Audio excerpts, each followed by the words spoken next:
Hello বন্ধুরা, শুভ দশমী। অনেক অনেক শুভেচ্ছা।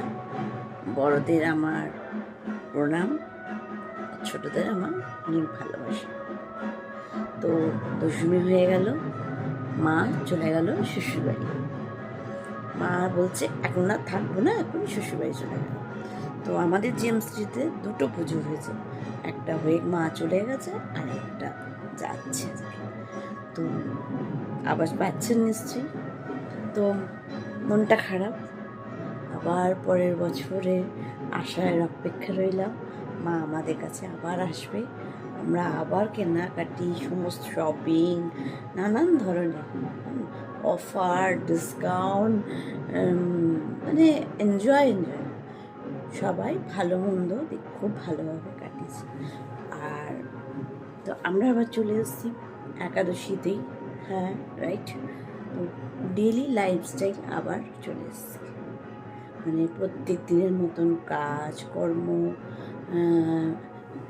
ডেলি লাইফস্টাইল যেটা আমরা বরাবর করে এসেছি। কেননা মা আবার কিন্তু যেটা আমরা করে এসেছি, রাইট।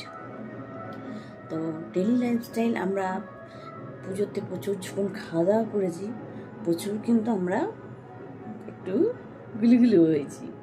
তো প্রচুর অনেকে আমরা সেজেছি, বুঝেছি, স্কিনকে অনেক ড্যামেজ করেছি।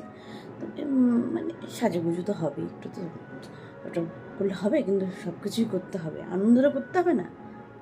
তো সেই স্কিনকে ভালো রাখা, হেলথকে ভালো রাখার জন্য আবার আমাদের সেই লাইফস্টাইলে চলে আসতে হবে, যেই লাইফস্টাইলে আমরা পুজোর মধ্যেও একটু 19-20 হচ্ছে, বাট কিন্তু লাইফস্টাইলকে মেনটেন করা ছাড়িনি। সেটা কিন্তু আমরা যেহেতু অ্যাজ এ নিউট্রিশন, তো আমরা কিন্তু প্রত্যেক দিনই মানে আমাদের ব্রেকফাস্ট একই থাকে, চেঞ্জ হয় না। বাট একটু পুজোর সময় একটু তো ঘোরাঘুরি খাওয়া হয়, তো খুব স্বাভাবিক। তা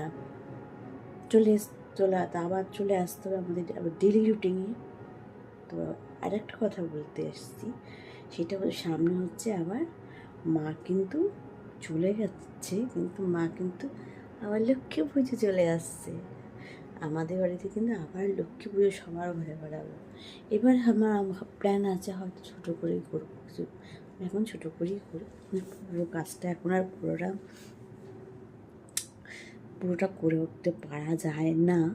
তো মা যতটুকু দেবে ততটুকুই আমি করব। তো লক্ষ্মী পুজো আসছে, সবাই নারকেল নাড়ু বানাবে, মা বানাবে, যেগুলো লক্ষ্মী পুজো